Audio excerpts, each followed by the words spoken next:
Music corner Sawantwadi electronics आणि home appliances मध्ये गुढीपाडव्यानिमित्त जबरदस्त ऑफर लागलेल्या तुमका सांगतोय। ह्यांच्याकडे वॉशिंग मशीनचे खूप व्हरायटी असत आणि वॉशिंग मशीन किंवा फ्रीज घेतलात तर 20 ते 25% ऑफ मिळताला, त्याच्यावर पण तुमका एक गिफ्ट मिळताला। आता सांगतोय डबल डोर फ्रीज जर घेतला तर टॉवर फॅन नाहीतर तुमका मिक्सर फ्री मिळतलो, आणि जर सिंगल डोर फ्रीज घेतला तर किटल वॉश नाहीतर आयर्न फ्री मिळतली।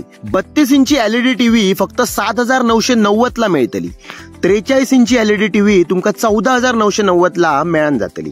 त्याच्याच बरोबर 50 इंची 27,990 आणि 55 इंची 32,990 ला मिळतली। सॅमसंग आणि हायर सारख्या नामांकित ब्रँडवर 20 ते 25% ऑफ मिळताला, प्लस त्याच्यावर स्मार्ट वॉच फ्री मिळताला। सध्या गरमीच्या सीझन मुळे एसी वर तर 25 ते 30% डिस्काउंट आ, त्याच्याच बरोबर होम डिलिव्हरी, फ्री इन्स्टॉलेशन सारखे वेगवेगळे फायदे तुमका मिळतले। आता म्युझिक कॉर्नर सावंतवाडी मध्ये गॅस आणि चिमणी पण अवेलेबल असत, तर वाट कसली बघताय? तुमका पण गुढीपाडव्याची शॉपिंग करूची तर आजच म्युझिक कॉर्नरला भेट द्या।